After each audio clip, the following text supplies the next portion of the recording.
PM Modi का lockdown पर क्या कहना है, आपको सुनना चाहिए।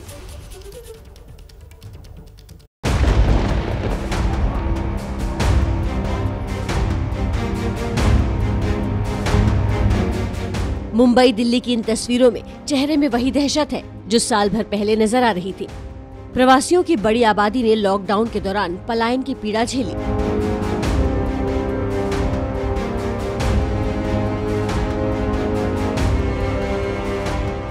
कोरोना ने तादाद के मामले में पिछले साल को भी पिछाड़ दिया, तो मन में लॉकडाउन की आशंका लिए लोग बड़े शहरों से एक बार फिर घर की तरफ निकल पड़े।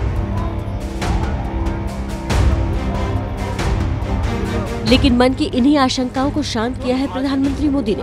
उस समय हमारे लिए बचने का एकमात्र साधन बचा था लॉकडाउन, ताकि हम व्यवस्थाओं को एकदम से जितना तेजी से बढ़ा सके और वो हमारी स्ट्रेटेजी काम आई।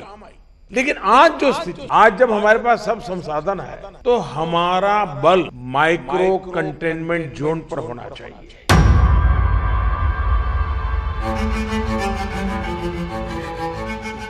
पीएम के इस ऐलान के बाद देश को भरोसा जरूर होगा कि लॉकडाउन नहीं लगेगा, लेकिन इसका ये कतई मतलब नहीं कि लोग लापरवाह हो जाएं, क्योंकि केस लगातार बढ़ रहे हैं और इस जंग में जीत का फॉर्मूला जागरूकता ही है।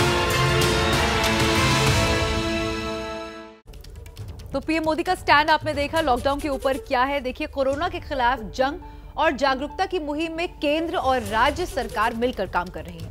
इसी सिलसिले के अंदर गुरुवार शाम पीएम ने सभी मुख्यमंत्रियों के साथ बैठक की। कोरोना से बने ताजे हालात को लेकर बीती शाम पीएम मोदी ने मुख्यमंत्रियों के साथ बैठक की है। बैठक में पीएम मोदी ने मंथन के साथ साथ सभी राज्यों का मार्गदर्शन भी किया। अब हमारे पास व्यवस्था इतनी हो चुकी है, माइक्रो कंटेनमेंट जोन, उसी पर बल दीजिए, आपको अच्छे परिणाम मिलेंगे। क्या हम 11 अप्रैल से 14 अप्रैल पूरे अपने राज्य में टीका उत्सव मना सकते हैं? पीएम मोदी ने भी माना कि कोरोना की स्थिति पिछले साल से भी खराब हो चुकी है।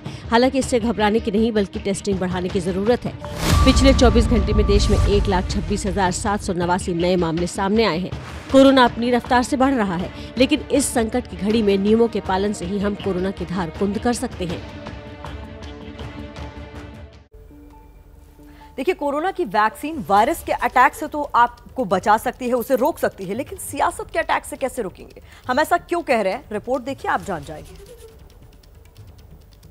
दिल्ली में अगर 75% भी हुआ है और केंद्र सरकार के अस्पतालों में 30% हुआ है, तो इसकी दिस इज नॉट इशू ये है ही नहीं। इशू ये है कि हमें जल्द से ज्यादा लोगों को वैक्सीनेट कैसे करें। मुझे लगता है जहाँ ज्यादा जरूरी है और जो डिमांड ड्रिवन सप्लाई होना चाहिए, वो डिमांड ड्रिवन सप्लाई करने की जरूरत है। मैंने उनको कहा आप वैक्सीन भेजो, हम 7 लाख वैक्सीन हर रोज लगाने को तैयार है। तो ये उम्र जो 45 साल रखी है आपने, इसको फ्री कर दो, जो लगाना चाहे टीका लगाओ। कोरोना वैक्सीन को लेकर केंद्र परवार के दौर में महाराष्ट्र के मंत्री नवाब मलिक सिर्फ कूदे ही नहीं, बल्कि 2 कदम आगे भी बढ़ गए। अब पूरा नियंत्रण केंद्र के पास है और केंद्र अगर हमें नहीं सप्लाई करेगी तो निश्चित रूप से पूरे महाराष्ट्र में अफरा तफरी का माहौल बनेगा। शायद यही अफरा तफरी पैदा करने का काम केंद्र की सरकार कर रही है। हालांकि केंद्र इन आरोपों को नकार रहा है। खुद पीएम ने भी बैठक में इसका जिक्र किया। जो हमारे पास अवेलेबल है उसके हमें प्रायोरिटाइज करना पड़ेगा। किसी एक राज्य में सारा माल रख करके हमें परिणाम मिल जाएगा, ये सोच ठीक नहीं है। हमें पूरे देश को ख्याल करके ही उसको मैनेजमेंट करना पड़ेगा। सियासत का चश्मा हटाकर देखे तो इतनी बात समझ में आती है कि कोरोना संकट काल चल रहा है और जनता की भलाई के लिए सब एक साथ रहें तो ही अच्छा है। अगली खबर का रुख करते हैं। चुनावी रैलियों में जुट रही भारी भीड़ और कोरोना नियमों की अनदेखी पर दिल्ली हाईकोर्ट ने गृह मंत्रालय और चुनाव आयोग को नोटिस भेजकर उनसे जवाब मांगा है। एक्चुअल में रैली ही नहीं होना चाहिए, सोशल डिस्टेंसिंग का कवारा हो रहा है।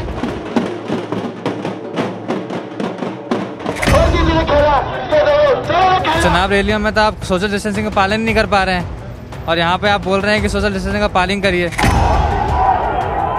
लॉकडाउन लग रहा है, नाइट कर्फ्यू लग रहा है, लेकिन समझ नहीं आ रहा जहाँ चुनाव हो रहे हैं वहाँ पर तो पता नहीं कोरोना होता ही नहीं है। आम लोगों का ये दर्द बेवजह नहीं है। क्योंकि उन्हें कोरोना के नाम पर दोहरा रवैया साफ दिख रहा है।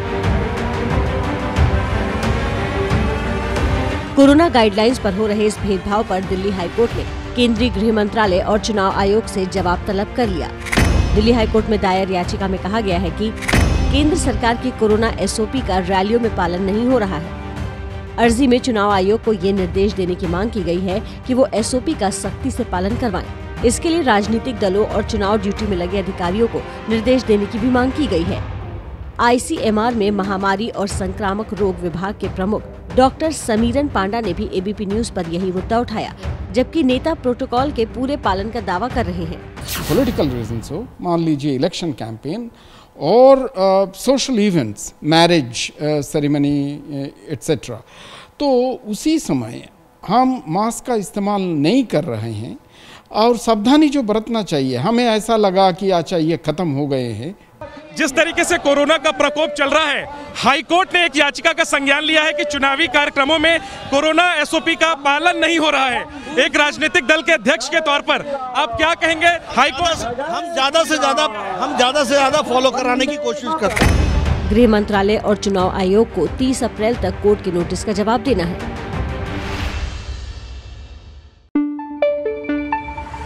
न पाबंदी हो न कोई हद हो तो बस खुद बनाई सरहद हो।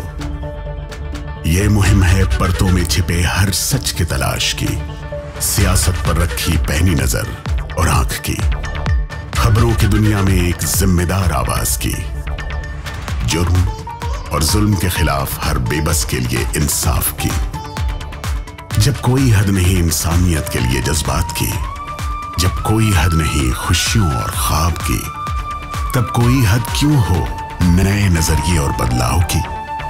तोड़ के हदों के ताले नए सपनों को पाले, बांधे सबको एक धागे, आपको रखे आगे ABP न्यूज।